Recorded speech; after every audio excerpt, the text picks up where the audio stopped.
जोंना आरबि फैदों आरोना दिनैसो।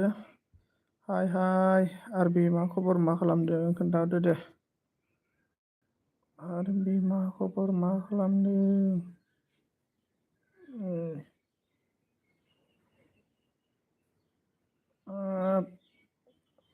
मा मा जायोब्रा नोंसोरलाय एसां अमा जाजोब्बाय?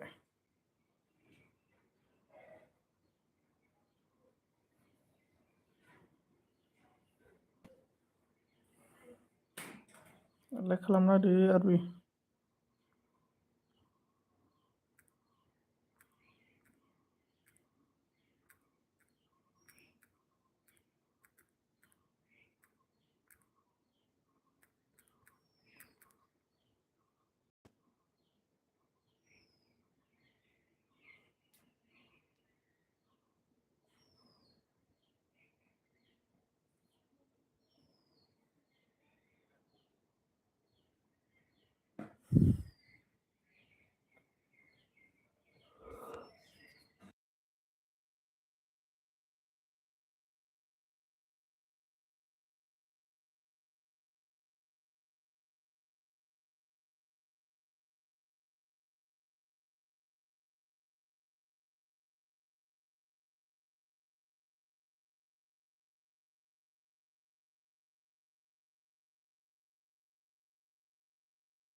सोर सोर दंब्रा? माथो कमेन्टबो खालामा इदै उन्दु खर'आनो बोरैबा मोनदों दिनै।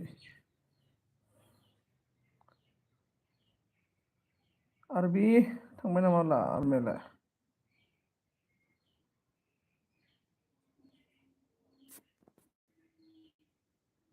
किधर गया रे बाबा सब लोग?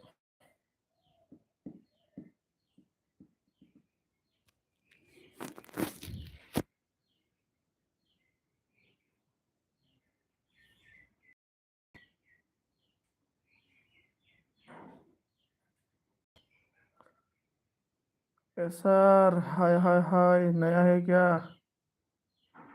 नया है क्या? नया है क्या मेरा?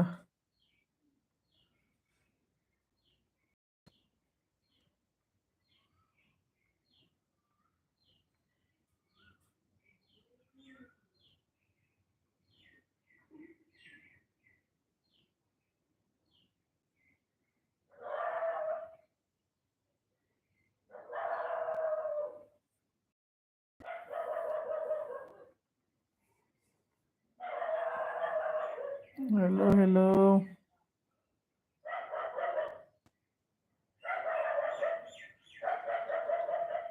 ऐसा बोलो, किंग बोलो, सर आर्ट किंग बोलो, आप कहाँ से हो?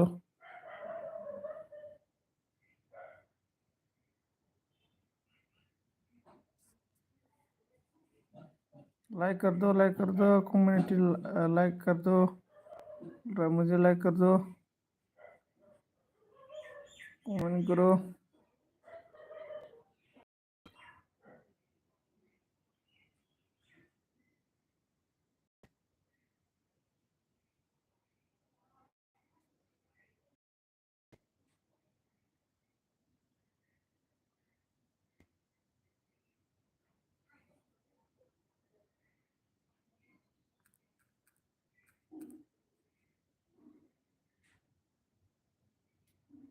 हाँ हेलो, बात करो मेरे से, लाइक कर दो, मेरा भी लाइक कर दो।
हाय कबिता मा खालामदों बा बिराद गोबाव लुबैबाय माथो दिनै ना नोङो बेसेबां मोनगोन नोङो WTखौ बास द' अ बेसे मोनखो लाइक खालामना होदो दे लाइक खालामदो बेसे मोनखो WTखौ मिनि फैलाबायबायसो जानला मोनलानो वान मा वानल'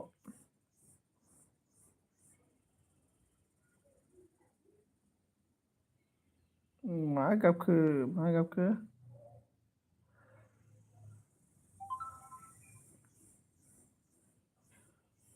वानल' मोनदों ओइ वानल' मोनलाबायो नामा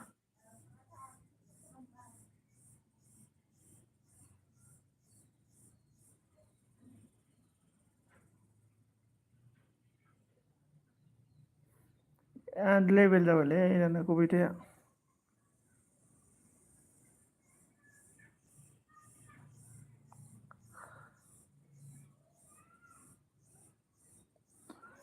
मा ओंख्रि जानायमोन खोन्थाना माबाफोरा मा खोनालाय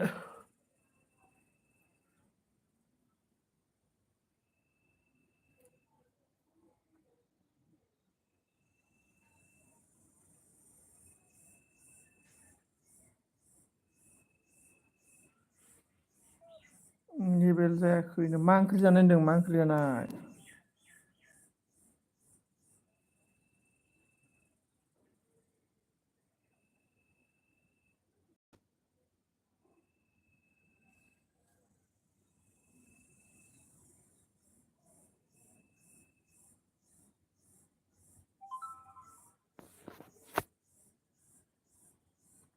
आलु दालिल' आरो जेबो गैला ओमफ्राय आलु दालिल'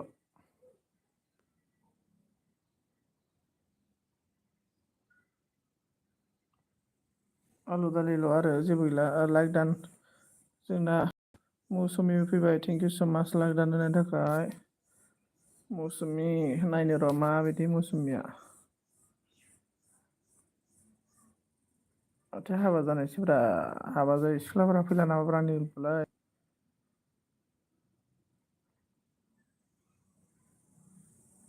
ए नेटा मा जाखो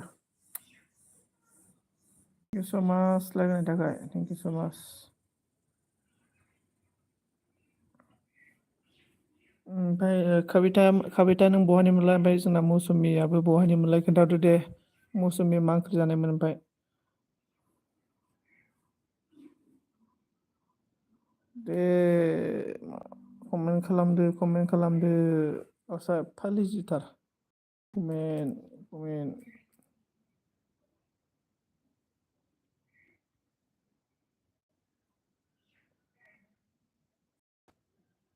जोंहा दालि गोजा जागोन आरो जेनेबा फाजा साजा जेबो गैया आरो बहानि मोनबाय नों मौसुमि बेनिफ्राय जोंना कबिता क्या हो गया किधर चला गया कुछ तो बोलो फाजा गैया होनदों आरो आयु दालि गोजा जाथारबाय मा जिंगाव गावनो आं काजलगाव आयु काजलगावनि आरोना अके ओमफ्राय तामुलपुरनि नामदार ना माबाया जोंना कबिताया ओमफ्राय कबिता माला हाबायालाय नोंनालाय वाव उफाय गैया होनदों आरोना औ उफाय गैया होनदों आरोना इउटुबार लाइनाव उफाय गैया जायो आरो ओमफ्राय दे सोर सोर दं कमेन्ट खालामदो कौन है कमेंट करो गाइस लोग औहाय नावदो आरोना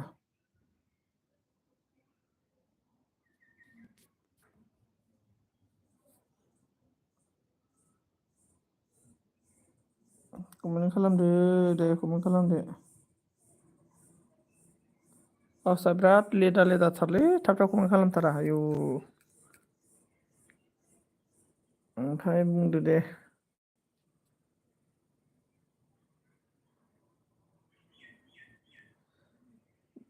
दानिया एलबिफोर मानसि जाला दाना एलबिफोराव मानसि जाला होनो आरोना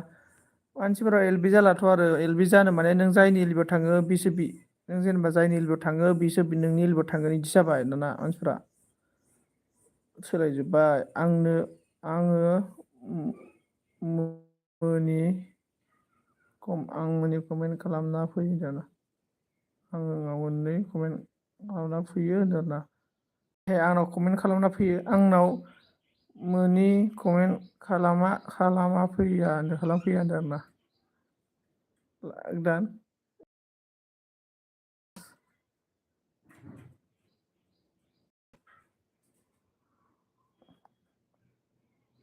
thank you so much SS brother मा ओंख्रि जानायमोन खोन्थादो दे जोंना मौसुमि आब'आ थांबाय नामाथाय मौसुमि सिख्लाया मौसुमि बार गोदानजों ना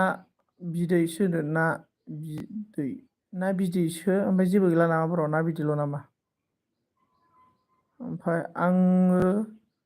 मोनसेल' कमेन्ट होना फैयो नों दारि आंनो मोनसेल' कमेन्ट होना फैयो होनदों मोनसेल' होदों नामा आं मोनथाम मोनब्रै होदोंथ' आंबाबो आं फैयाखै आं दहाय उन्दुलांदोंलै मिथिबाय एकदमबारे माबा खोजिमा बिदैजों माइब्रा रोसिजों जुमाय लोंदोंमोन नालाय रोसो फ्रिं फ्रां उन्दुलांबाय आङो ओमफ्राय दायो नै खर'आवनो फ्रिं फ्रां मोनलागासिनो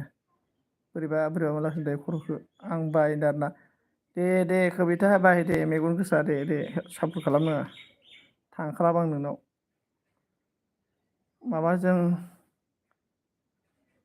माब्रा रोसि लोंनानै खर'खौ फ्रिं फ्रां मोनदोंलै जेबो गैला होनदों आरोना ना बिदैजों हुदा जाथारबाय होनबा ब्र'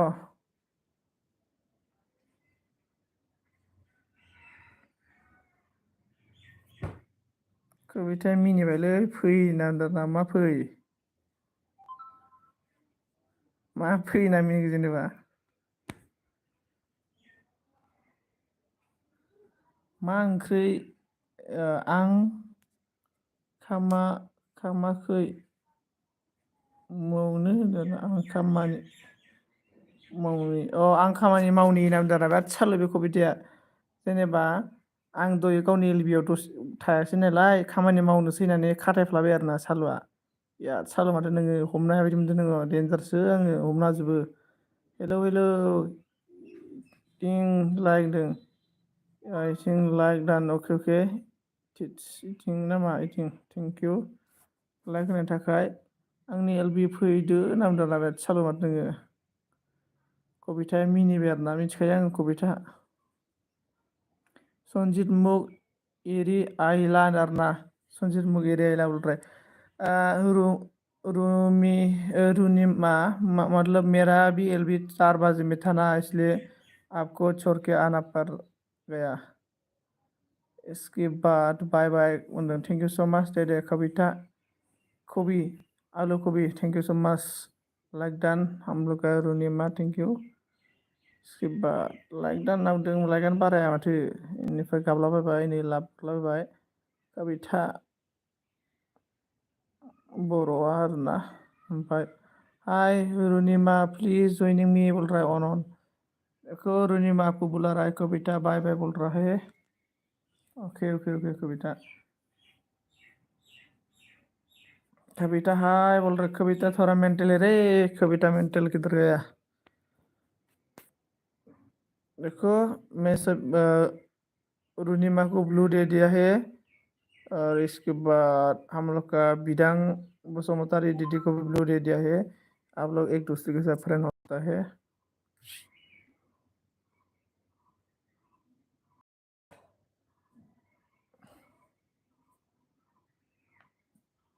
उन्होंने हेलो बाय बाय बोल रहा है मतलब बिदांगा बहुत लाभ हरलाबाय लाभ बिर हरदो दे रुनिमा कविता कविता कितना बार बाय बोलेगा कौन है प्लीज लाभ उड़ा दो झंडा उड़ा दो लाभ का आं बिर होनाय दे आं बिर माबा जायो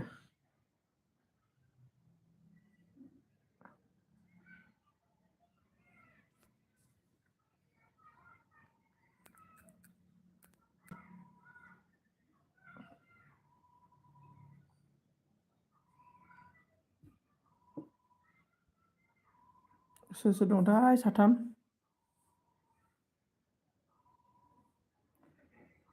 मा ओंख्रि जाखो खोन्थाहरदो दे क्या सब्जी खाया है बोलो क्या सब्जी खाया है आप लोग थोड़ा बताओ मुझे भी जरा सा आप लोग का सब्जी मुझे सुनना है क्या क्या खाया है आप लोग सब्जी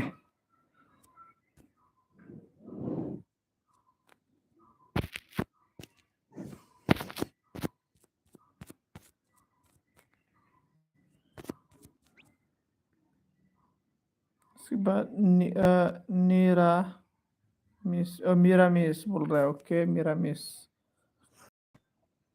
ऑन मेरा भी मीरा मिस था ऑन खैजिमा बिदैफ्रा गोथावमोनलै दिनै बिदाङाव आप कहाँ से हो मैं आसाम से हूँ आसाम उदालगुरी डिस्ट्रिक्ट और आप बताओ आप कौन सा डिस्ट्रिक्ट से हो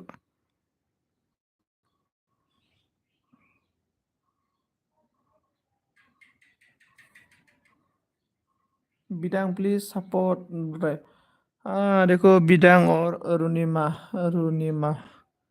एक दूसरे के साथ फ्रेंड हो जाओ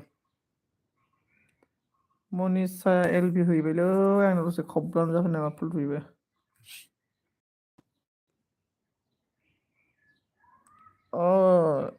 डी डिमाजी वाओ इतना दूर से हो डिमाजी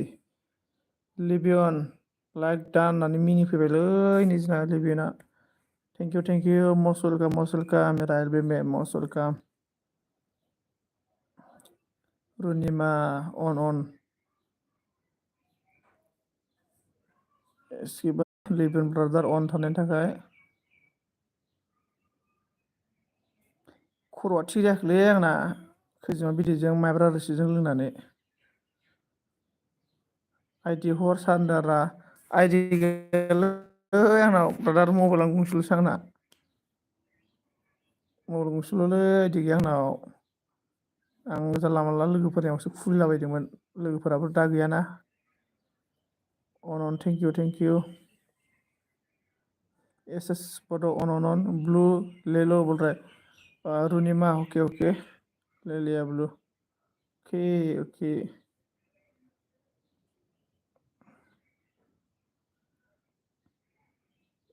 अन thank you so much most welcome सभी को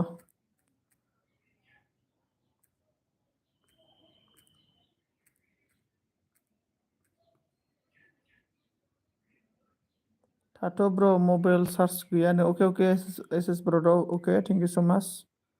ओके थैंक यू एस बोल रहा है नहीं हम लोग का रूनी माने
मिलन ब्रादार मा सिरि होनदों सिरिलै रावबो गैया माथो अन I am okay कमेन्ट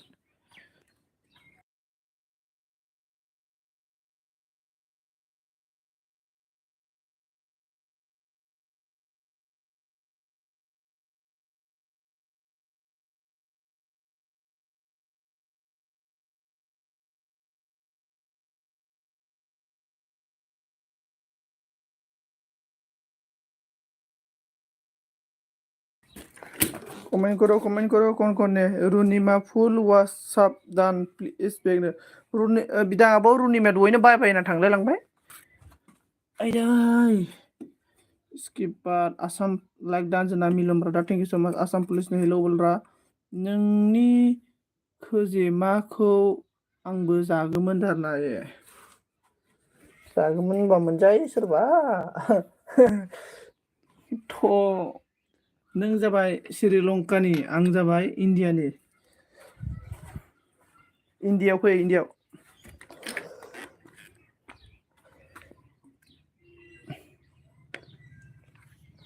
मा ओंख्रि जानाय आमाय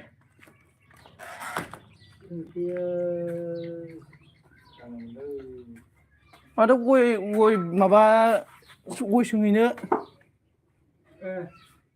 गया लायबानो मोनगोन दामासो सोंजायाखै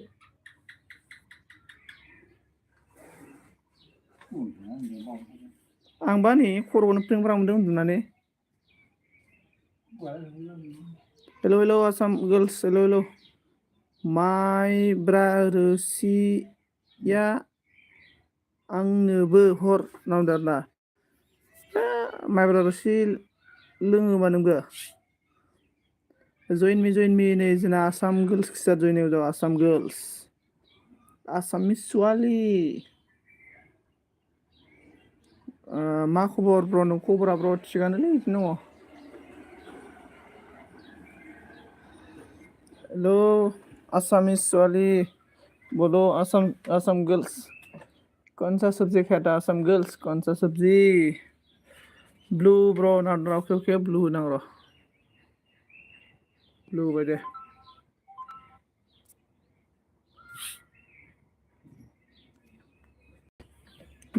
ब्लू बाय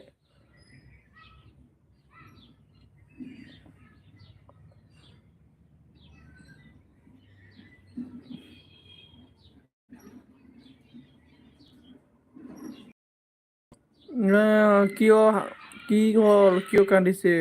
क्यों रो रहा है बोलो रोने का टाइम नहीं है अभी रोने का टाइम नहीं है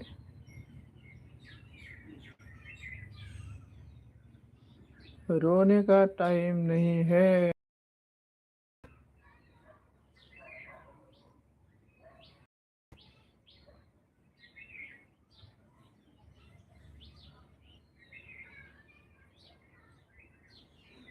हाय आसाम गर्ल्स नाम दारनानै जोंना आसाम आब'आ मिनि हरलाबायबाय बांलादेश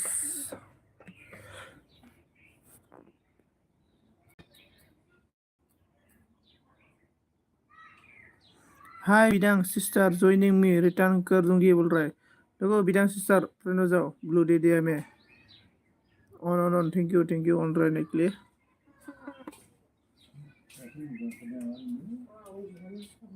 साहा फुदुंदोलै खर'खौ पेंप्रां मोनबाय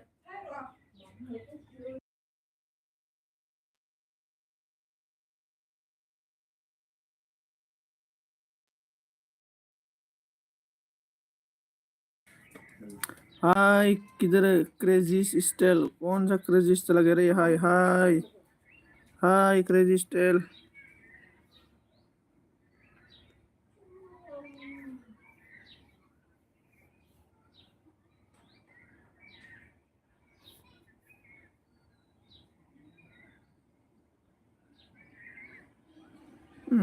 हाय क्रेजी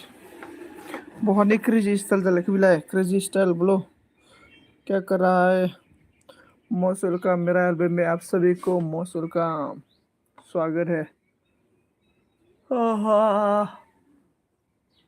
बोथोरा सोलायगोन माबै नोंनो सोलाय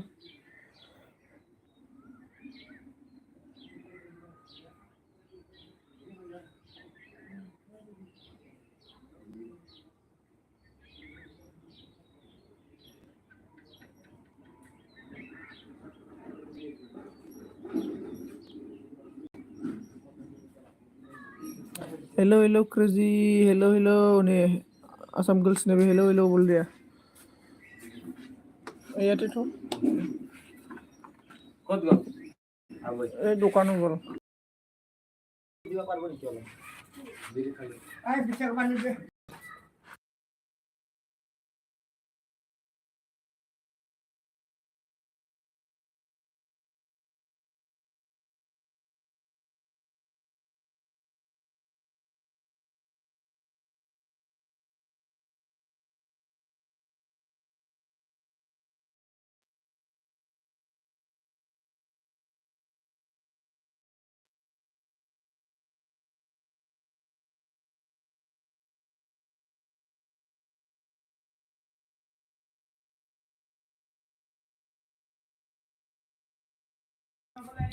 इसके बाद आसाम गर्ल्स साबधान रिटर्न करो आसाम गर्ल्स मिलम ब्रादर को आंनाबो दहायनो कमेन्ट हरदोंमोन दाना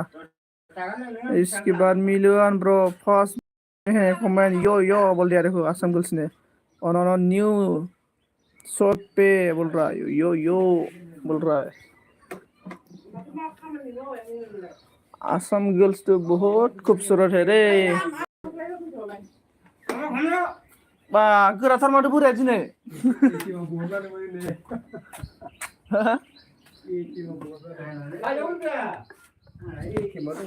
बोराय गिदिं नामाब्रा फैसा जोबालै फैसा जोबा नामा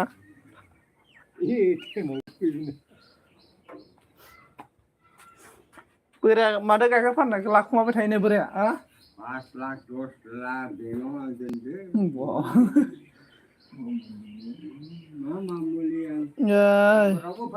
लाब उरायबायनो रावआव लाब उरायबाय होनबा जान्दा लाबनि जान्दा उरायबाय होनबा कारेन्टबो गैया बांसो माथो कारेन्टआ जोंना शॉट क्या हो गया रे आसाम गर्ल्स ना खूबसूरत लड़की है आसाम गर्ल्स ने मैं तो आसाम गर्ल्स का फेस देख के पागल हो गया जो भी हो पागल हो गया मैं जो भी हो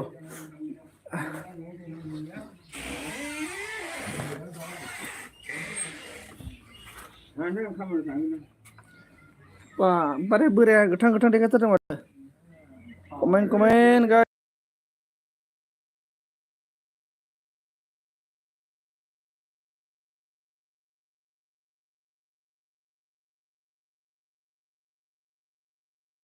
नायो नोंल' दासोलाय गोसो फानजारिनिफ्राय दा बिरखं सना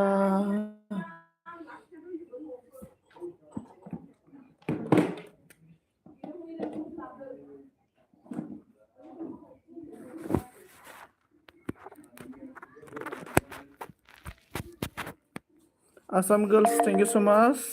Assam girls, हमसे प्यार है, हमसे तुमसे प्यार है, ये ऐसा बात है। चलो दोस्तों कौन कौन कमेंट करते रहो जाए जो भी हो पेडल चले ना चले साइकिल मारते रहो साइकिल चले ना चले पैदल मारते रहो लड़की पते ना पते लाइन मारते रहो जरूर एक दिन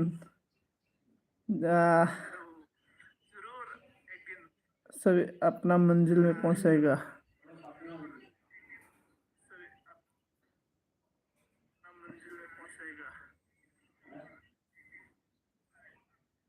हंस कह रहे हम लोग आसाम गर्ल्स ने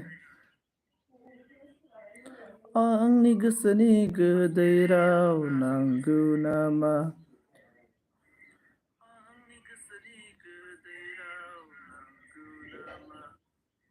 मा अनजालि नोंनो नांगौ नामा ओ कौन सा झंडा उड़ा दिया रे आप लोग हंसने वाला झंडा या क्या लाभ झंडा उड़ा दो गोमोरखौ मिथिया गारानो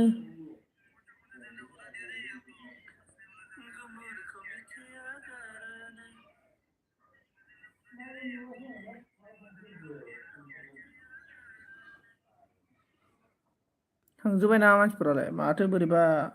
दरसि खोमसि जाखो गोरबो खना खना गाबनायखौ बुरखाय फै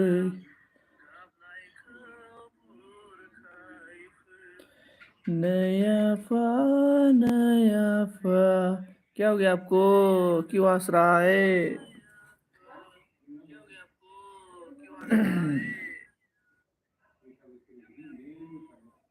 रायलायनायानो मोजां जाला नोंना आन्दारना।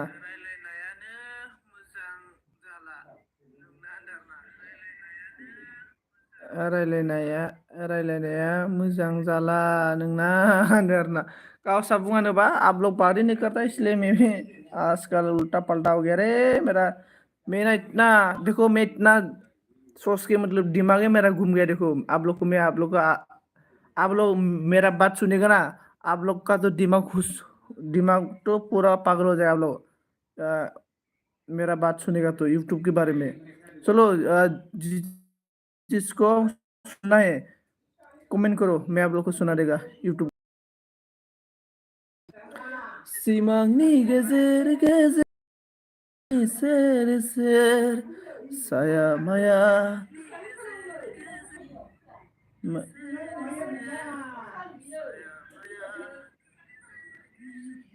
थाखोमा थाखोमा सोर नों अनजालि गारे दरे पाला सिनामुई जुगश्री भी एक गाना गाना हो जाए। बोलो कौन सा गाना गाना है?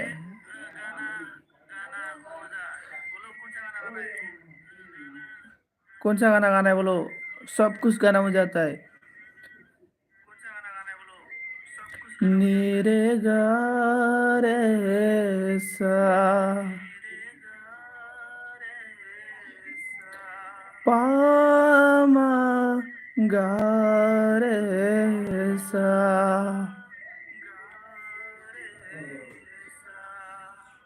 दगाओ बोलो अभी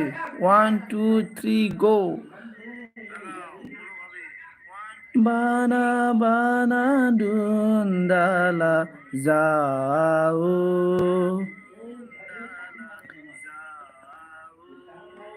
kita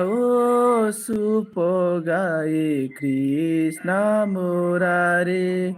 nire gare gaga nisa nire gaga re sa ni sa ni da pa ma ga re sa ba. Slow slow like that. Thank you so much. बोलो बोलो क्या हो गया आप लोग इतना साइलेंट? कबीर सिंह।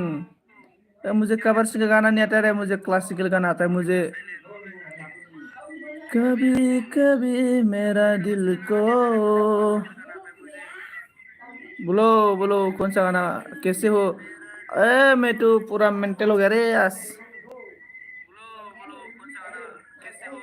देखो मैं आप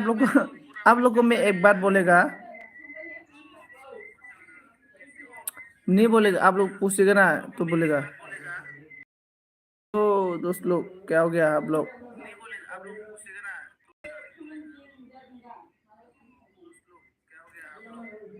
बैसागनि बार फुंखाजों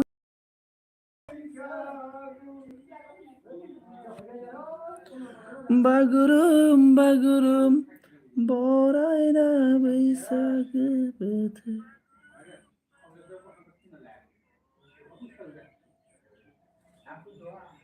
कौन है प्लीज कमेंट करो गाइस। कौन है मुझे जानना है। सुरभि ज्वाइनिंग में जो सुरभि भी आ गया। सुरभि के साथ भी ज्वाइनिंग हो सकता है आप लोग।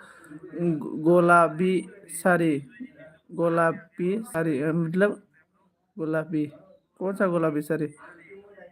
असम गर्ल्स ज्वाइनिंग हो जाओ बोल रहे। देखो असम गर्ल्स सुरभि के साथ ज्वाइनिंग हो जाओ। सुरभि बहुत अच्छी लड़की है। सुरभि के साथ फ्रेंड हो जाओ तुरंत। अभी रिटर्न मिल जाएगा। टेंशन लेना नहीं है। टेंशन किसी भी टेंशन लेना नहीं है। दूसरे को टेंशन देना है। बागुरुम बागुरुम बरायना बैसागो बोथोरा सौफैलायबाय हे हे हे हे ला ला ला ला ला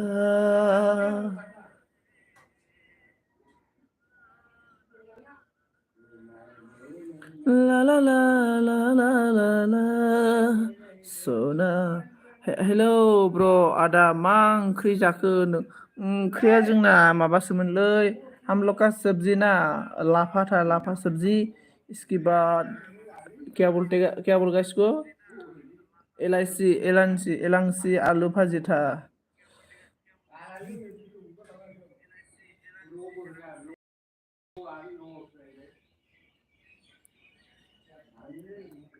कौन है प्लीज कमेंट करो दोस्तों। ओ दोस्तों मेरा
किधर गया सभी लोग मर गया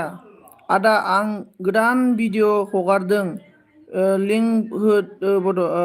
लिंक होदो आदा दारना लिंकखौथ' इदि होनो हाया आरोना लिंक होजाया आरोना ओमफ्राय टेनसन लानाङा लिंक होजाया आं नायनो हागोन दे भिडिअखौ नायगोन आं दा नायगोन दे आं भिडिअखौ नायगोन आंनि भिडिअखौ जिखुनु नायनानै आंनि भिडिअ कमेन्ट गारना गालांबानो जाबाय आं नोंखौ दा नायनो हागोन ओमफ्राय टिलु दास मस्ट वेलकाम कमेन्ट करो कमेन्ट तुम्हें हम दिल की धड़कन में रहता है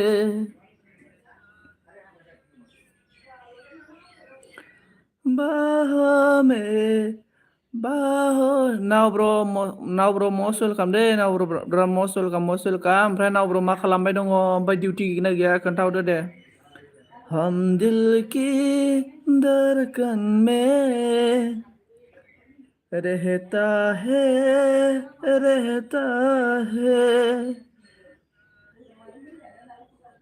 दं ब्र ना ओके ब्रादार ओके अन थेंक यू कौन है प्लिज कमेंट करो बिदां आब' थांसै नामा नोंलाय कमेंट करो बारदै सिखोला नों अनजालि सिखोला नों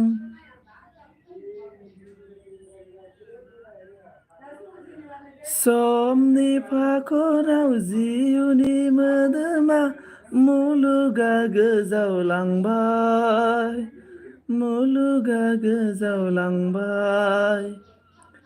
समालाय रावखौबो नेबाय थाया कमेन्ट करो गाइस कमेन्ट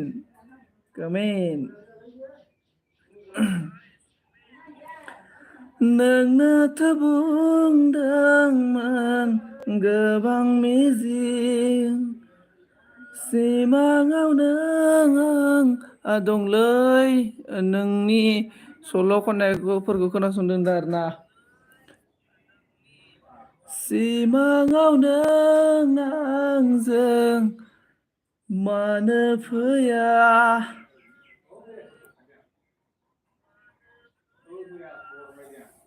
मिनिलाबायलै मिनिनो हामा मिथिबाय मिनिनो हामा आदा आं लेट ओरैसो गोथादों सो आं आदा लाथों ओरैसो मा खोथा बुजायसै आङो दिङा ब्रादारा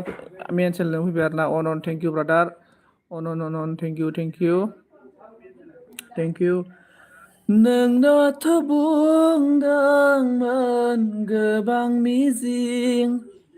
सोरां हाय हाय अन थेंक इउ गोरबो खना खना गाबनायखौ बुरखाय फै आफा नों आफा मोननैबो चेनेल दार अके दिङा ब्रादार नोंनिया मोननैबो चेनेलखा आं मोननैखौबो साब खालामखानायखा दिङा ब्रादार ओमफ्राय एमाव राजायाना खर'आव गाखोबाय नामा होनदों आरोना बिदां आब' एमाव राजाया खर'आव जेबो गाखोआखै माने आङो Saregama classical music third year complete खालामखानायखा आरोना ओंखायनोथ' सारेगामा आङो खनखायो आरोना ओमफ्राय सोरां आब' मा खबर होनदों खबरा मोजाङानो जेबो खालामनो हाया आंखौ बे माइब्रा रोसिफोरा दहायनो जोब्बाय माइब्रा रोसिनिसो खापसे लोंनाया खापनैल'सो लोंनायालाय आरो आं माने क्लासिकेल मिउजिक लाखानायखा दै लोगोफोर ओंखायनोथ' गोसो जालाबायो आरोना खननो ओमफ्राय बिदिनो बा इसेबां माबाया आरोना थेंक इउ कमेन्ट खालामदो साहा लोंनानै मैगं बारा थांनांसिगोन थेंक इउ स' माच आंनि एलबियाव फैनाय थाखाय गासैखौबो आरोना टु टु रु रु रु रु रु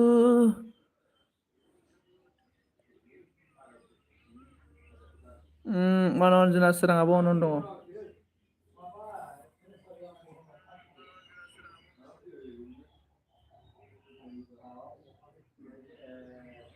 ना जाने ऐसा हो गया है तुझसे प्यार सजना ला ला ला ला ला ला ला ला ला मा होनना बुंदों आं जोबोद खोनायाखै दे आं जेबो खोनायाखै दे नामदो आरोना मानो खोनायाखै जानांगौ खोनासंनांगौ लाब लाब ओरैसो खोथादों सो आदा होनदों अके जोंहा सोरां आब' सोरां आब'आ बिराद मावथिलै एसडिया बिराद मावथि न' लिरो मायो मालाय सोरां आब'आथ' बिराद मावथिलै बिहाव बिखुनजोआबो माबायदिथाय सोरां आब' बिहाव बिखुनजोआ माबायदि नोंना बिराद मावथिलै मानसियाबो बिसोरा न' लिरो मायो बिराद खस्थ' मावोलै सोरां आब'आ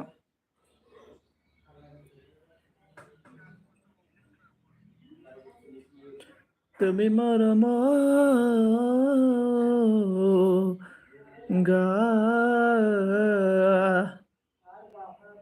गारबोनाय समा गोसोखाङो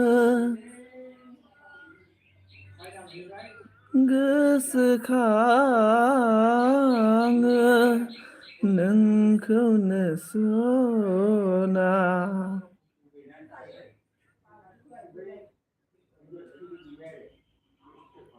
नोंनि महराबो बेदर जायो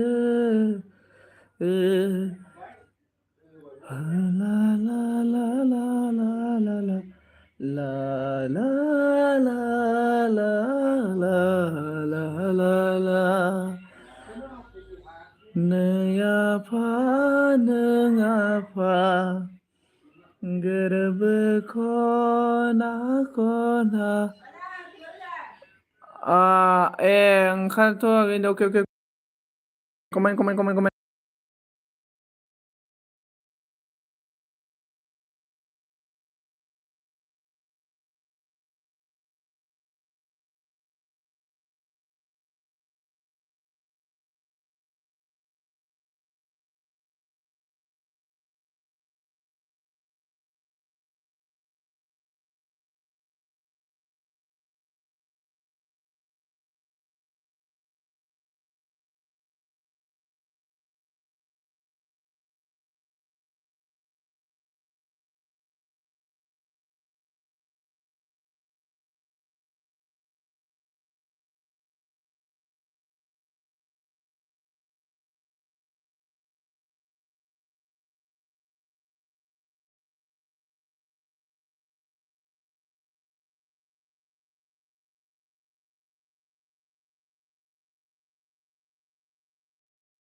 कौन आ गया रे वाह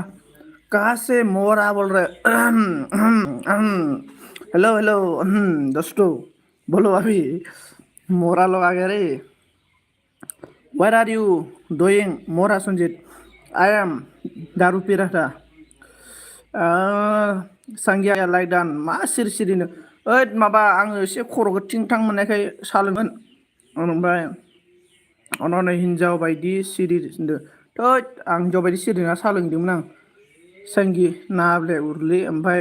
टकी राय ब्लग हेलौ सन्जित मुनाय बोल रहा hello hello hello hello Sanjay लाइदान आबै रोनो okay okay on thank you blue blue okay blue दे दिया है चलो अभी कमेंट करो संगी उरली नाब्ले किधर गया हम लोग का साली मोरा ने साली तू साला अभी तक मरा नहीं है तू मरने वाला था जिंदा कैसे हो गया रे साली फुल वॉश के साथ सावधान कर दिया रे सरंग दीदी को सरंग दीदी चला गया क्या सुरभि पटेल थैंक यू चलो कमेंट करो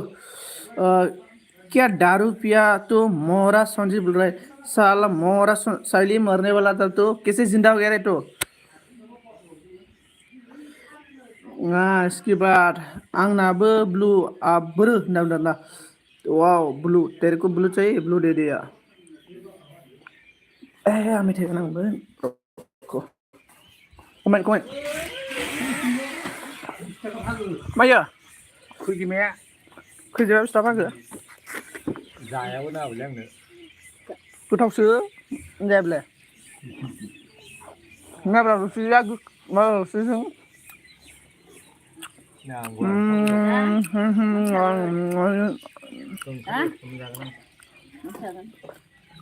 मालिकआ हा ओंख्रिया मा नोंसोरो मा होनो मा होनखो थबला है माबा मा होनना बुंगोन संगी नोंनासो लिलिनो आंखोसो दिनदों न्यू फ्रेंड सपोर्ट करो देखो कभी ठोकीराय के साथ फ्रेंड हो जाओ तेरी लिए जिंदा हूँ मोरा संजय बोल रहा है ओके मेरे लिए जिंदा है फेस दिखाओ मोरा संजय बोल रहा है अरे फेस को क्यों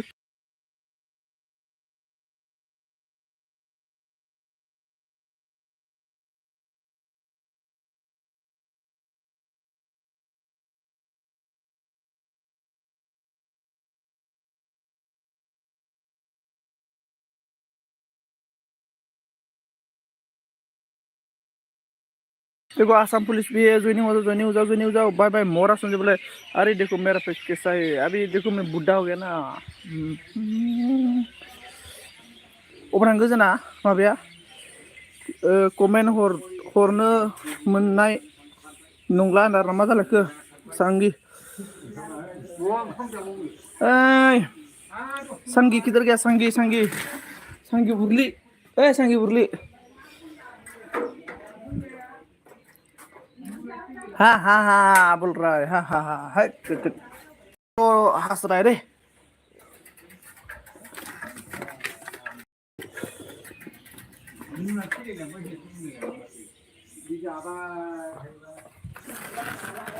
अच्छी देसा ओ क्या हो गया कमेंट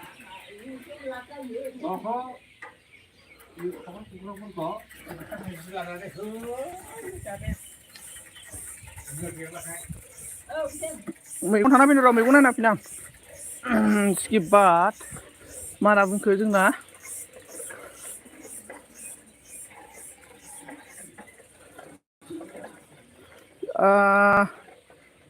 मिनिबाय आरो जा सांगि नोंनासो उरलिलिनो ओमफ्राय आसाम गर्ल्सआ जयनिं हो आसाम गर्ल्स के साथ जयनिं आई हेड यू दारू मोरा संजीत क्यों पिया दारू बोल रहे अरे दारू पीना चाहिए जिंदगी में कुछ करना है ना तो दारू पीना जरूरी है ओमफ्राय दे सोर दङ माबाया सानजि मा जाखो हेलो कि बारि जायो र'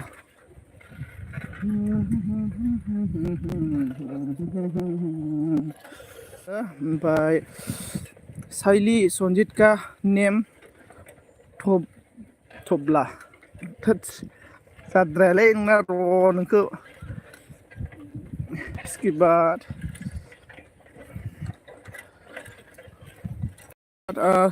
साइली आई लव यू बोल रहा है हम लोग का सुमिने आई हेट दारू संजीत तेरा दारू बोल रहा है 21 kg like thank you so much 21 kg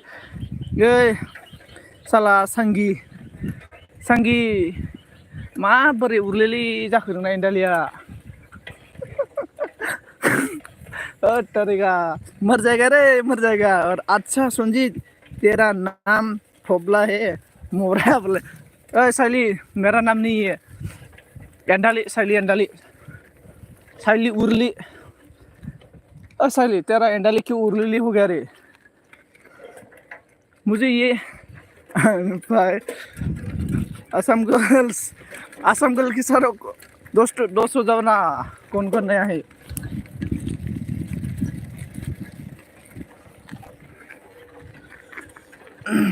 साइली बोल रहा है रो ड्रेस सुलाइगर नहीं दे ड्रेस सुलाइगर आए साइली क्यों सा उर्ली हो गया संगी उर्ली मोरा बोल रहा है मोरा हेलो साइली मोरा साली तू क्यों दिन में क्यों सोता है रे तो मैं आपका घर में गया था ना मैं आज दिन में पूरा सो रहा था साला तो बाय मोरा बोल रहा है बाय बाय अभी क्यों बाय बाय मोरा सांगिया थांखो ये सांगिया उर्लिया सांगी उर्लियाव थांखो सांगी नङा सांगी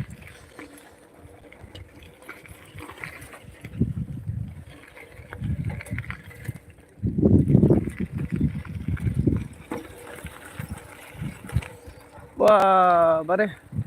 फिल्म शूटिंग खालामगासिनोलै नै दैमायाव जोंनिया लोगोफोर हम लोग का इधर नदी में इतना सुंदर नदी है इधर मतलब शूटिंग कर रहा है देखो फिल्म शूटिंग कर रहा है बैसागु का वाओ शूटिंग हो रहा है इधर देखो बैसागोनि बार फुंखाजों अच्छा रात को तुमने नहीं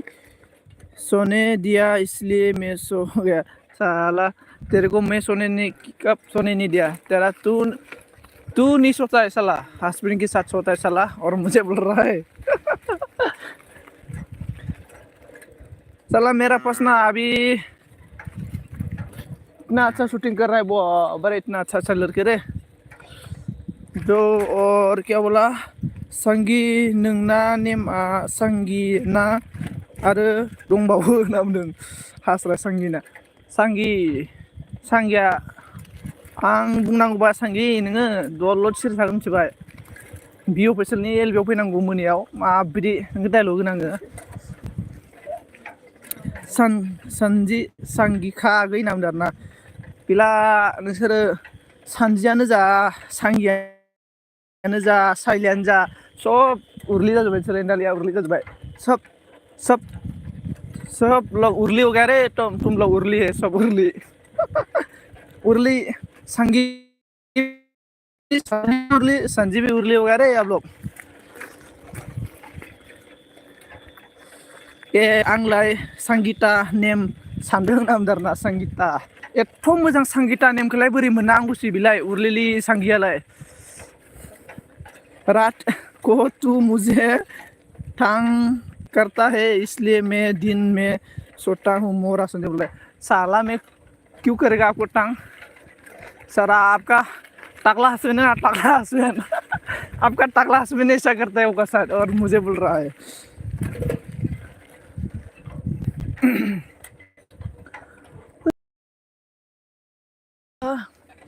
बैसागु सफै दाउखौ गाबनायजों बागुरुम बागुरुम मोसाना बैसागो बोथोरखौ बरायलायना कमेंट करो आयो हट क्या हो गया रे आप लोग संगी संगी किधर चला गया संगी उर्ली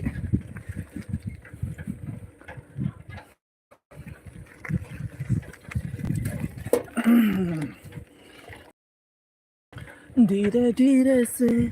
मेरा जिंदगी आना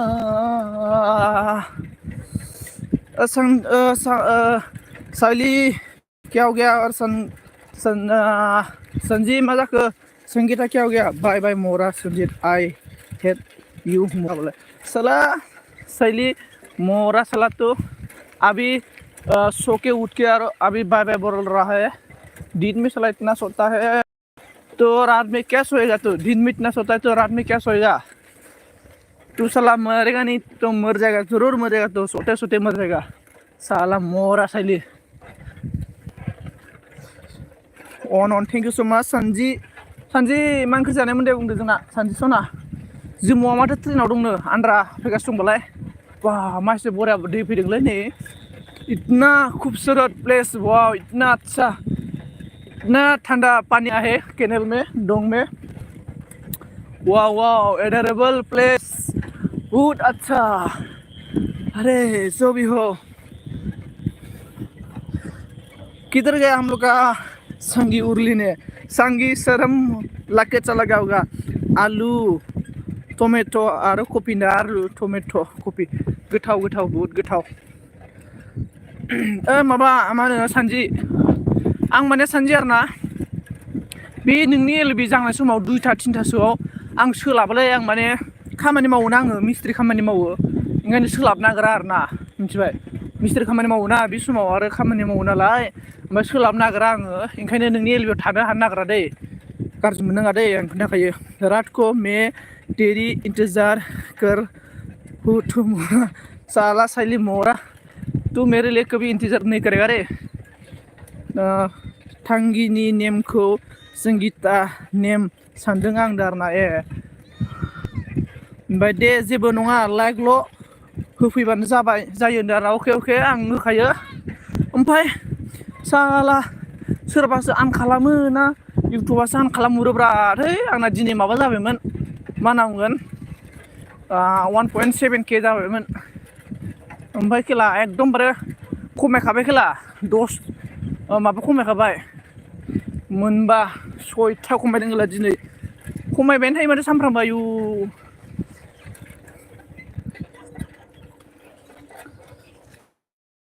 सोर दं दा कमेन्ट खालाम दे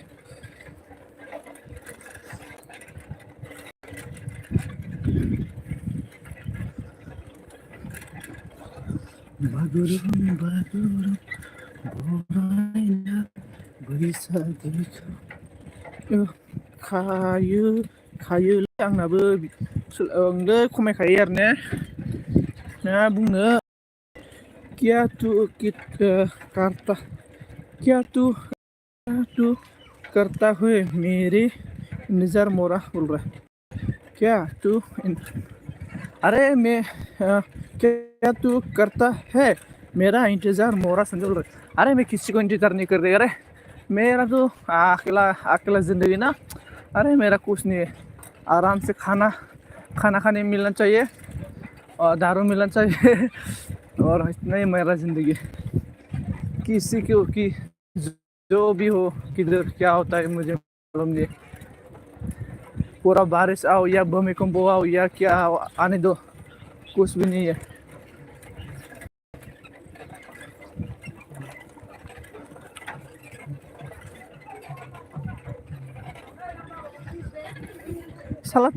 साला साली तू ये था ना मैं साली साला तू इतना लेट कमेंट पड़ता है आपका एलबी में जाने से भी इतना लेट कमेंट पड़ता है और खुद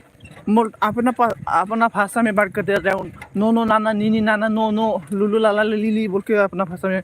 बात करते रहते हैं आप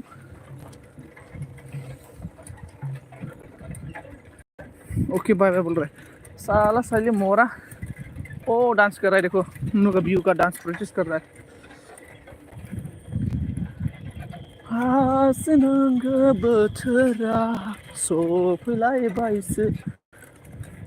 साला साइलेंट ना मुझे मतलब वीडियो बनाने के लिए मुझे शर्म लगता है रे नहीं तो मैं इतना मेरा पास कंटेंट था मेरा पास बोलना नहीं चाहिए साइली जी मैं आप लोग को ना यूट्यूब का कहानी आप लोग को बताएगा ना तो साइली आपका होश उड़ जाएगा पूरन मैं सभी को बोलता हूँ जिस लोग अभी यही नहीं है मैं अभी बोलेगा ना तो सभी आप लोग का होश उड़ जाएगा मैं बोलने से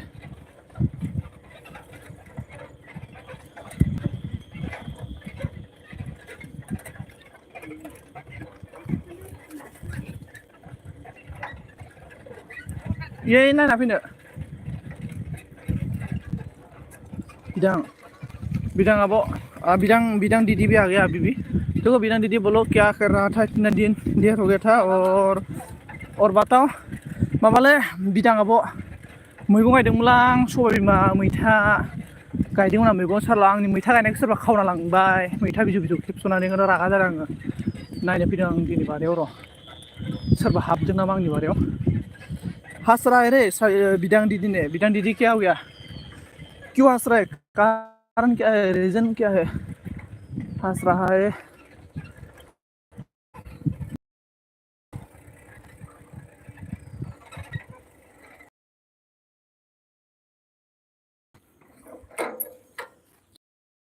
पिप पाप नांगोन बे खारग्रायानो आरोना खारग्राया मा खारग्रालै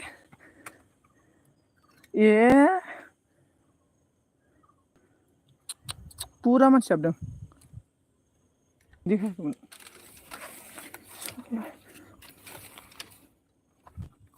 मा खारग्रालै बिदां आब'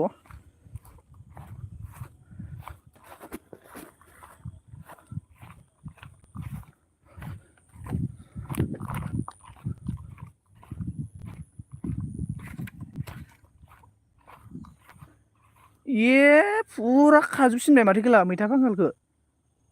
बालखेला आं सोरनि फाव जागोन गेला मुलि सारना होफैगोन र' मोसौ नामा बोरमानि फाव बोरमा सोदों बोरमानि आगान गोजा फाखानै गोदानथार दासो हाबनाय बोरमा आगाना गोदानथार र' बे बोरमाखौ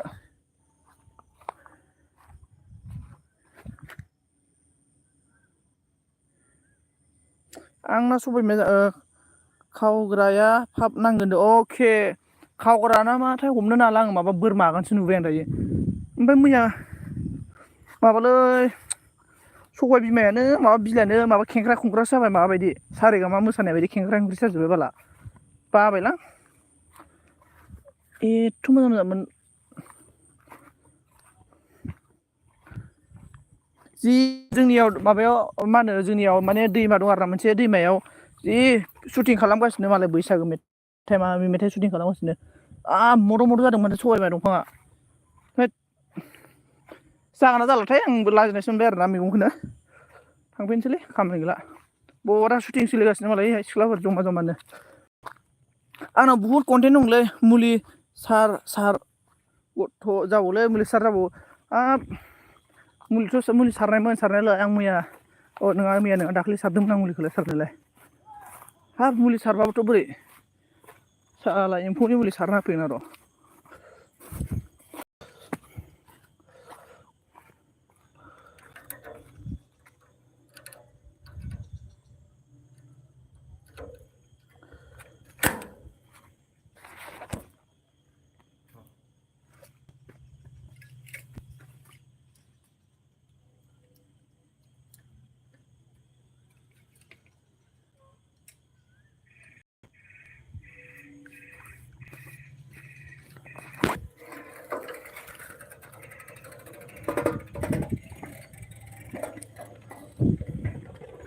बेनिफ्राय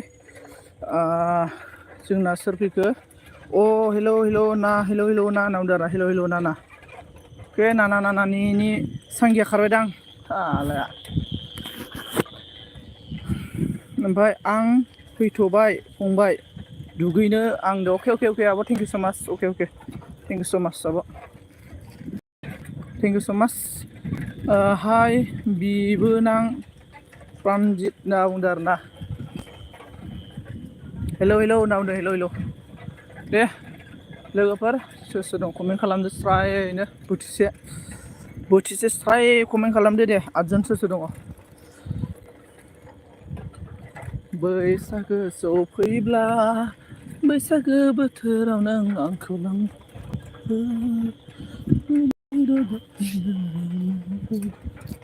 थांदोंमोनलां हेल' बाजै सना नांदों आरो ना ओइ बैसागोनि सिख्लाफोर मोसादोंलै फिल्डआव लोगोफोर बैसागो ग्रुप डान्स लागाव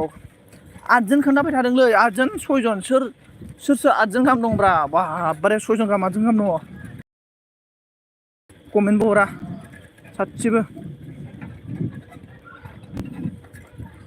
र' माबा खालामना होनो आङो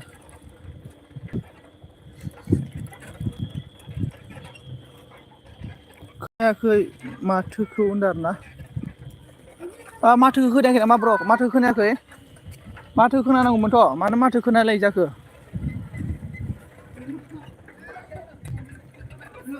दाबो खोनायाखै नामा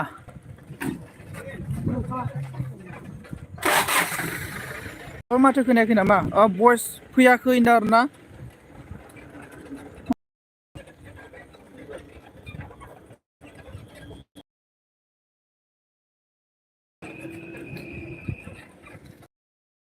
खोनायाखै नामा दाबो दायो खोनाना खोनायाखै खोन्थाहरलाय दायो खोनाना खोनायाखै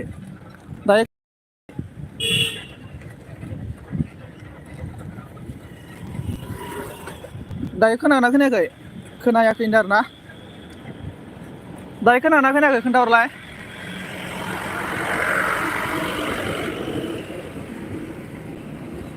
हे थांदोंमोन खोनायाखै दाबो खोनायाखै हेल' टेस्टिं कन्ट्रल रुम खोनायाखै दायो खोनायाखै ओइ फाग्ला जालाबाय नामा मिनिलागासिनो माथो नों खोनायाखै होननानै बिस्वजित प्रांकस जयन मी होनना बुंदों आरो ना मरा सन्जित उरला उलराय ओइ बबिता तू उरली है रे बबिता तू उरली है तू उरली खोनायाखैनो फाग्ला प्रानजित खोनायाखै जालाबाय नामाब्रा फाग्ला नोंलै नोंबो खम जारलालै नोंजोंबो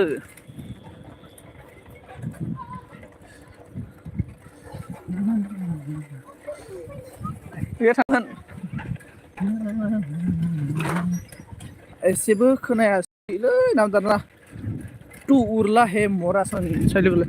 उरला क्या है उरला मीन्स यू वाह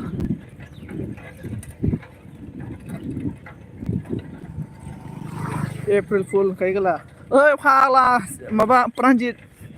जोंना एप्रिल फुल जादों मिथिबाय माबायाव जेनेबा हमना ला आं उदालगुरिनि नालाय ओमफ्राय मासबारा आरोना स्टेसन मोनसे बारनानै खामानि दं आरोना जोंना माबानि आरोना अंगमादिनि आरोना जोंनि खामानि ओमफ्राय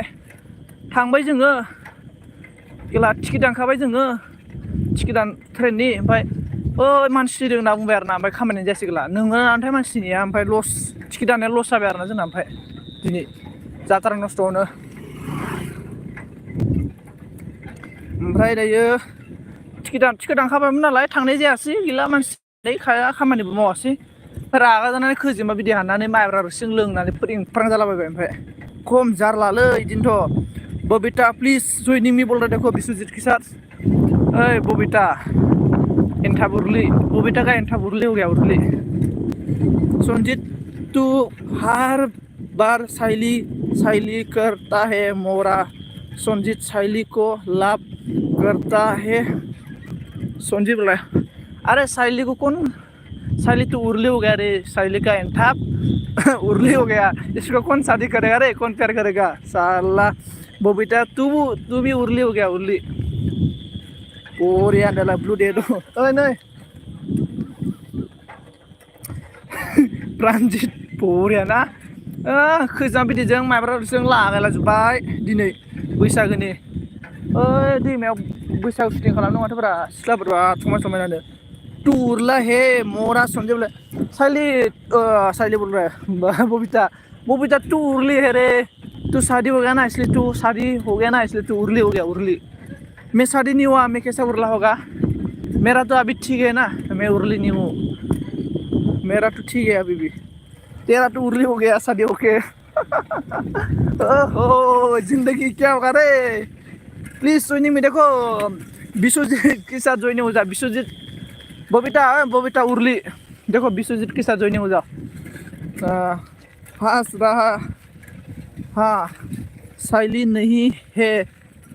कपल हम बबीता है हाँ बबीता उर्ली हो गया रे बबीता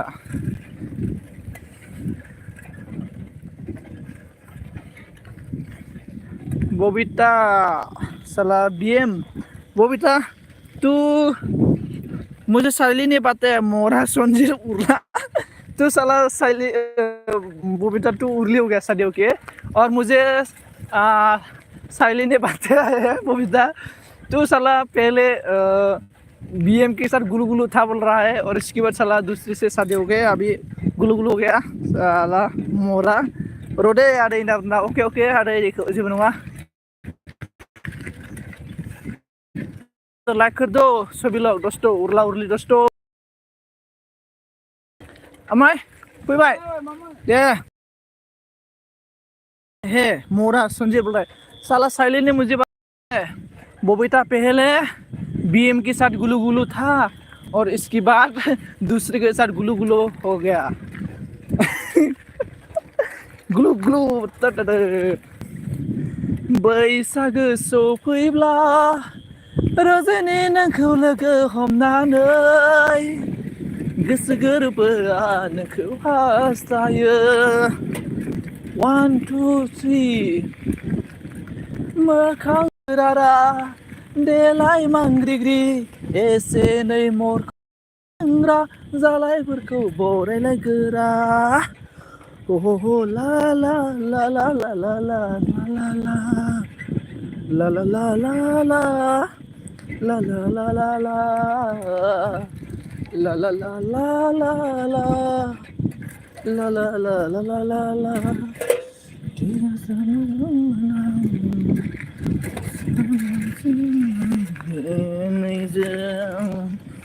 सभी लोग चला गया विश्वजीत सावधान कमेंट चेक करो हाँ किधर गया विश्वजीत अरे hello hello hello control control control hello hello I am from Sanjit Vishwajit आपको सावधान क्या है हम लोग का साइली ने और साइली बोल रहा है बबीता ने मोरा संजय उर्ला खबर बोल रहा है मेरा खबर तो पूरा खराब है रे उर्ली बबीता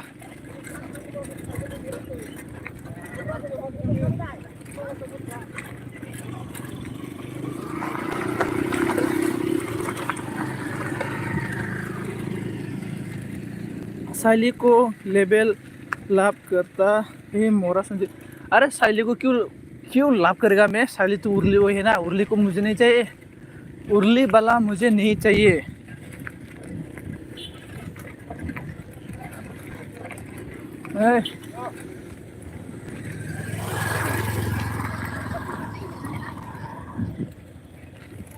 साला बबीता ओ बबीता बीएम के साथ क्यों गुलू गुलू हो गया तो साला ओ बबीता है कि नहीं रे बबीता बबीता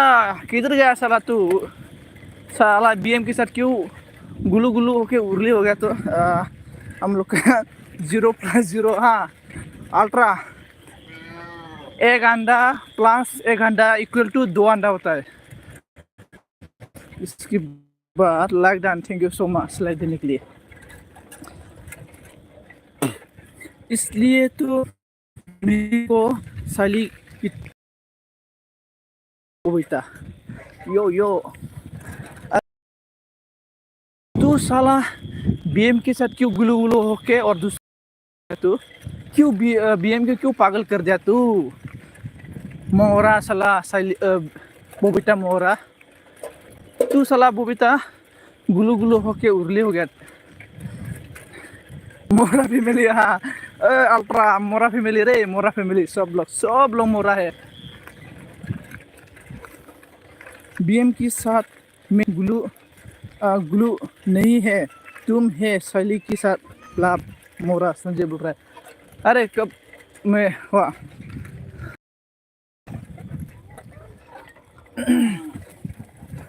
ग्लू ग्लू साला बबीता तू ग्लू ग्लू होके अभी नहीं हुआ बोल के तो हम लोग मानेगा? हम लोग नहीं मानेगा, हम लोग मानने वाला में नहीं है। तू साला बीएम से साथ ग्लू ग्लू हो गया। और बबीता सॉन्ग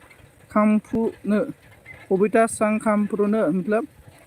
अरे भाई गिलू गिलू सुमु खांगफुलु क्या गुमु सुमु खांगफुलु कौन सा भाषा है रे? सब पागल है रे, सब लोग पागल है, पागल का जिंदगी। संजीत भाई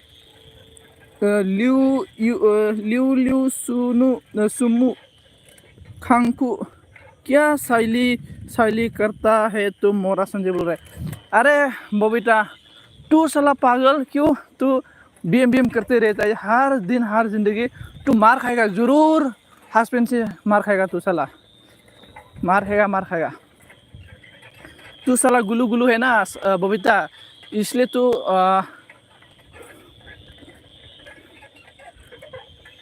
गुलू गुलू क्यों ऐसा गुलू गुलू करता है रे शैली बबीता। तो बबीता तू सुधरेगा नहीं रे, कभी सुधरेगा नहीं तू साला, इसलिए तो आप गुलू गुलू करते हैं ना, इसलिए तो अभी बारिश आ रहा है त्रिपुरा में, इतना बारिश आ रहा है, इतना भूमिकंप ये बागरा आ रहा है। ये बागरा बारिश भूमिकंप ये आने का रीज़न तू और बबीता है, बबीता और बीएम है साला। तू गुलू गुलू करके बारिश आ रहा है। Good evening Islary, hello Islary आपको गुड इवनिंग। तू सामी तू सैमली पागल है संजय मोरा साला, तू मोरा है, तू बबीता तू मोरा। लाइक डान 33 डाला, thank you so much. Ultra मोरा खबर क्या, खबर कैसा बताओ बोल रहा है साला अल्ट्रा। तू जिस लड़की अच्छा है मतलब सुंदर है, इसका एल्बम में रहता है आजकल अल्ट्रा में। और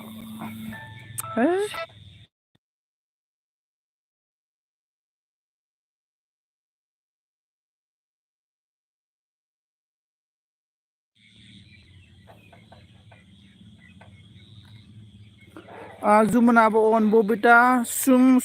मुंग दुंग दा क्या बोल रहा है रे, समझ में नहीं आ रहा है मुझे।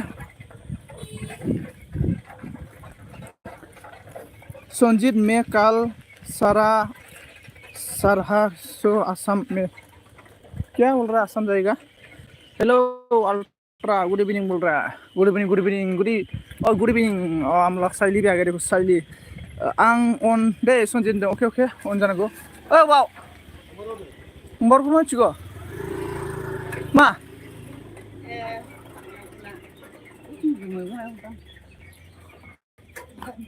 हा मबाइला चार्ज होलाय ना थालाय नायलाय होनाखै। उरला गुड नाइट ओइ गुड नाइट नहीं अभी गुड नाइट नहीं हुआ। शैली बैगा मोरा समझ बोला मोरा शैली तू तेरे को मैं अभी सिखाता हूँ मैं। आंनालाय एसे दंब्रा बबीता सुंपुं खांख्रि सेया होबाय दा ने शैली संजीत आपको लाभ करता है, मेरी को बताया है अभी मोरा संजीत ने बोला। मोरा सभी लोग संजीत प्लस शैली प्लस बबीता इक्वल हा। अरे सबकी सब पागल है। कोबी दे मोरा कोबी दे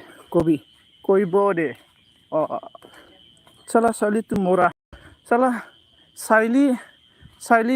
गुलू है ना, इसीलिए तो कल रात में इतना बारिश आया है, इसीलिए तो इतना बारिश आ रहा था। SB जोन 10 जोन खामबाय आंना दाना अके लाइक डान खालामना होदो 10 जन खामबाय स्किबार इमान कोयो नो साइली संजित नो खांफुला क्या बोल रहे थे साला भी बोबिता है ना बोबिता साला बीएम के साथ गुलू गुलू कर दिया ना इसकी वजह से बारिश आ रहा है हम लोग का इधर त्रिपुरा में आसाम में साला बोबिता तेरे को सहेली आई लव यू बोल रहे देखो करुणा आ गया देखो करुणा कर हाय संजय बोल रहे साला करुणा तू मोरा है रे तू मोरा इसलिए तो वो दिन मरने वाला था तू वापस क्या हो गया साइली 0.2 हाय यो अने सिंह देखो साला साइली लोग मोरा सोरा बोलता है ना इसकी वजह से संजीत साइली के साथ शादी करना चाहता है मोरा संजीत बोल रहा है अरे साइली तो ऑलरेडी गुलू गुलू होके उर्ली हो गया तो मैं कैसे शादी करेगा इसको इसके बाद थमा ऐसा तमाम सा वो संजीत शादी जान बोल रहा है इसके बाद एसबी ने बोला साइली बिग फैन साइली का बिग फैन देखो ओ बाबा मैं मर जाएगा रे इसके बाद तू मर संजय बोला साला करना तू मरने वाला था तो दिन मैं बसे ना तेरे को हम लोग का हेलो साइली सिस्टर बोल रहा है हम लोग का इसलरी ने संजीव साइली प्लस संजीव प्लस बोबिता एक्स हम लोग का साइली थैंक यू बोल रहा है और इसके बाद अच्छा सीधा साइली नो मोरा संजीव नो मांगा टुइंग तो मोनो हाय सिस्टर इसलरी बोल रहा है आई लव यू ऑल बोल रहा है देखो हम लोग इसलरी ने संजीत मोरा बोल रहा है बबीता ने और Sanjit plus Saily plus Sanjit plus Babita एक्सक्यूएल एक्स क्या लिखा है माइनस प्लस माइनस लिख दिया रे सुगार नंग जाखो जी मोरा Sanjit ultra plus thumbs up हाँ ultra plus thumbs up equal क्या होता है क्या नाम था एक पर्सन था इसका नाम क्या नाम मनीषा ना क्या मनीषा क्या हो गया रे मैं इतना दिन से इसको नहीं दिखा है मैं कब मेरी वहाँ है रे साला करुणा तू गुलगुलू है गुलू तू मोरा है साइली देखो हम लोग का एसबी ने इतना अच्छा से बुला रहा है थैंक यू खाप फोंग हाँ वो ना साइली जब एलबी करेगा ना तो इतना मतलब क्रीम श्रीम लगा के मेकअप करके इतना मतलब दिखाता है ना लड़का लोग और इसीलिए तो साइली का एलबी में लड़का लोग ज़्यादा आता है कौन देखा है साइली का एलबी में लड़की लोग एक भी लड़की लोग नहीं रहता है सब लड़का लोग रहता है क्योंकि साइली ने इतना मतलब क्रीम श्रीम ला के मतलब लड़का लोग को पागल कर दिया ना इसलिए तो साइली का एलबी में लड़का ही हाँ अल्ट्रा और इसके बाद साइली प्लस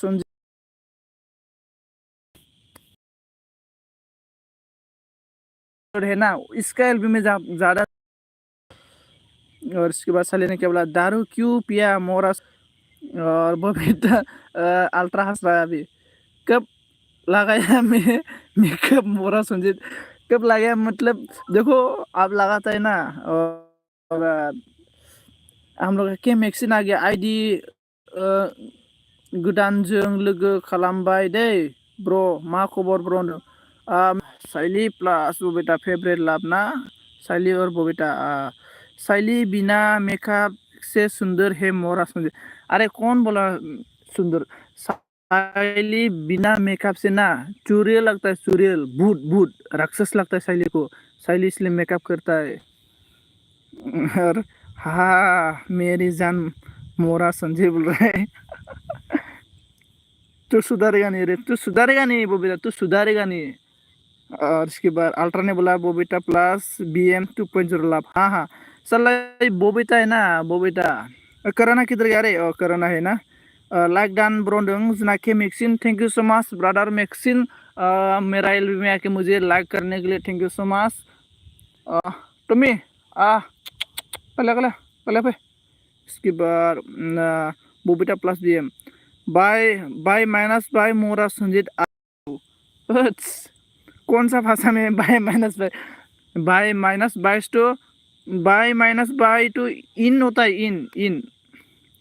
इन और मोरा संजित मतलब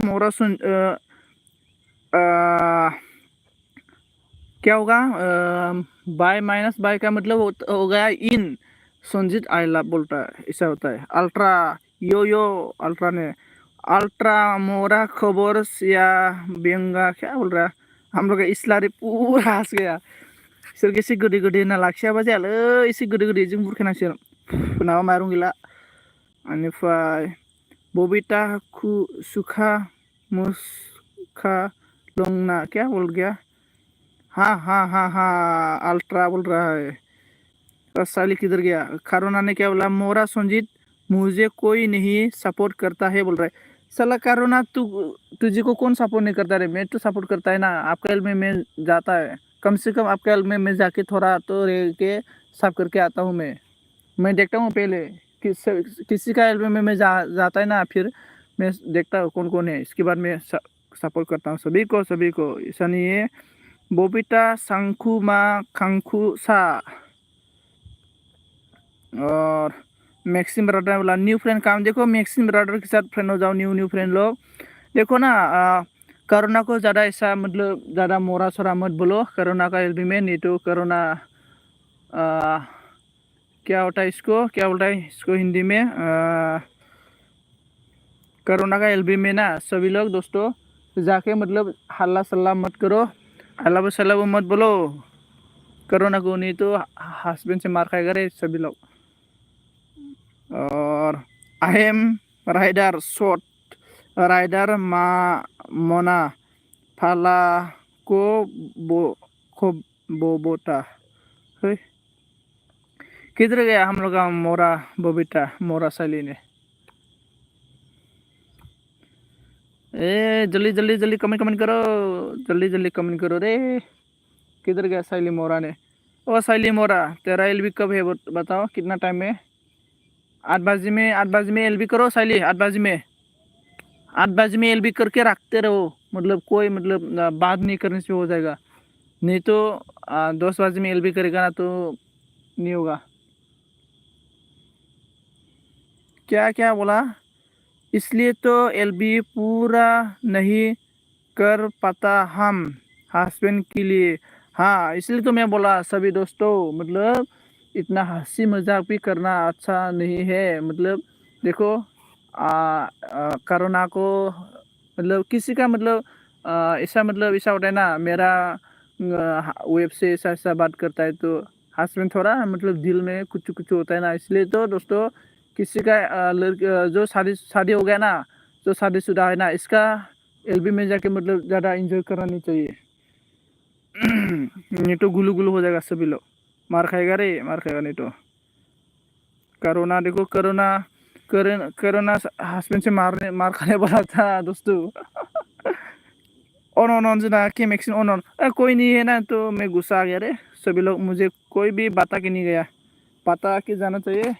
साला बबीता साला मोरा गुलू बबीता ने किधर भाग गया। साला बबीता गुलू है ना, इसीलिए तो बारिश आ रहा है, रोज बारिश आ रहा है गुलू की वजह से। हाँ गुड बोल रहे हैं। हाँ कारण हम लोग का जाम्बा Narzary, hello Jamba Narzary most welcome, like डान खालामदो brother. Karuna thank you so much, Jamba thank you so much, ultra thank you. करुणा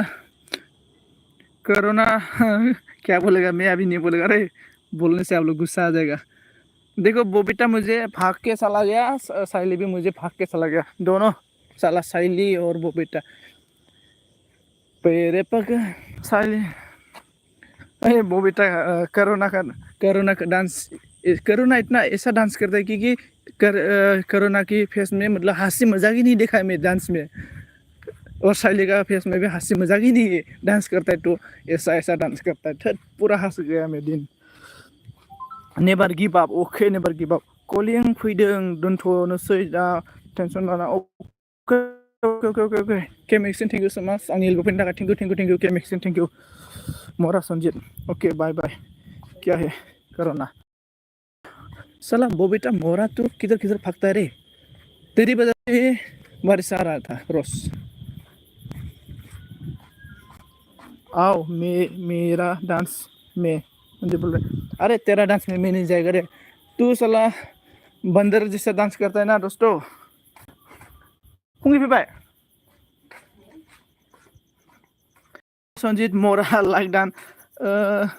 सारादा सारादा ने मुझे मोरा किया साला। सारादा तू मोरा है। बोबिटा मोरा, हाँ बोबिटा तो पूरा मोरा है। बोबिटा साला बोबिटा का डांस में नहीं देखा रे, का रील्स को देखना पड़ेगा आज नाइट में।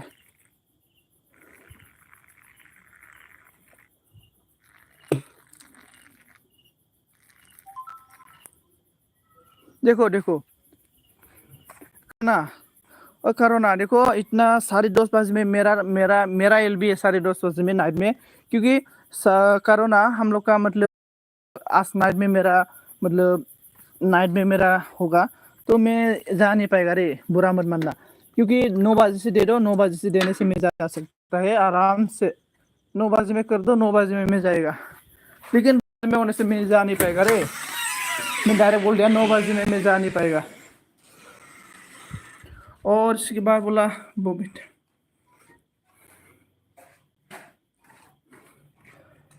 मैं तो कभी भी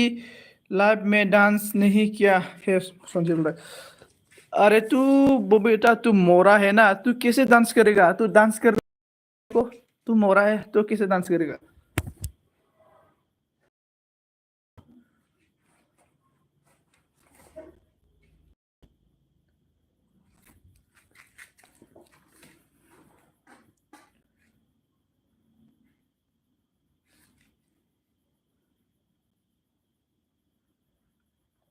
करोना बोला 9 बजे शैली है। हाँ तो इसलिए तो देखो ना, करोना में क्या बोल रहा है, सभी लोग इतना एलबी देता है, किसका एलबी में जाएगा बोलो। इसे मैं बोलता हूँ आ, अरे 10 बजे में तो मैं क्या बोलेगा, मैं दिमाग अभी देखो हम लोग का बीएम नाना का एलबी हो रहा है, अभी बीएम नाना का एलबी जाना पड़ेगा। जो भी हो, पैदल चले ना ना चले, साइकिल चले ना ना चले, पैदल मार के भी बीएम का एलबी में अभी जाना पड़ेगा। मैं आं थांथ'नोसै दे दे ओके ओके बाय बाय बाय ओके ओके। देखो दोस्तों अभी कौन कौन है प्लीज कमेंट करो। पैदल चले साइकिल चले ना ना चले, पैदल मार के भी बीएम के एलबी में जाना पड़ेगा।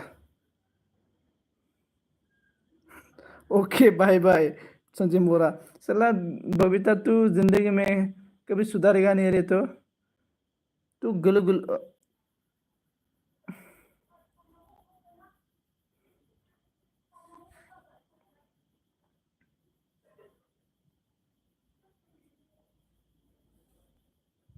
Okay okay thank you so much, thank you so much दोस्तों, मैं भी एलबी बंद करेगा ठीक है।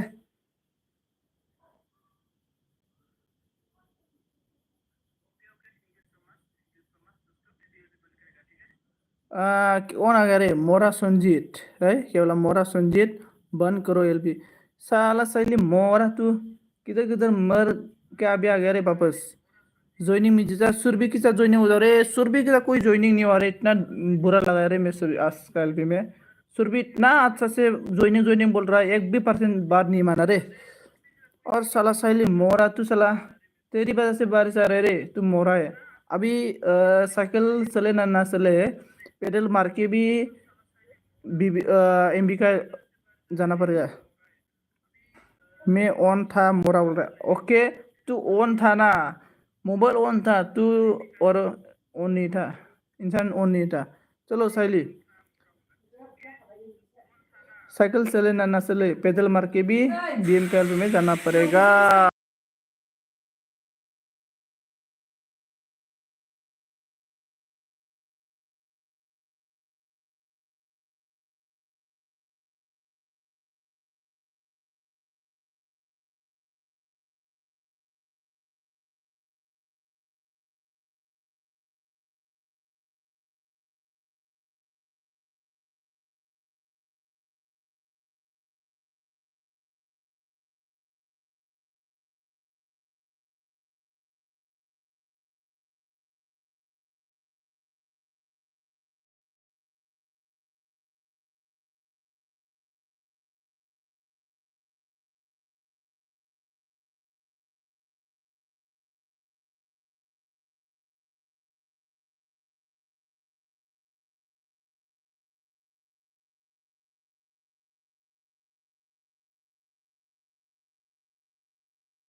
मैं सब देख रहा हूँ मोरा। ओके ओके मोरा साला साली मोरा तू मोरा।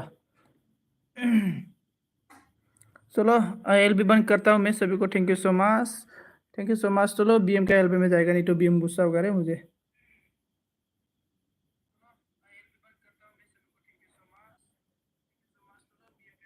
बीएम का एलबी में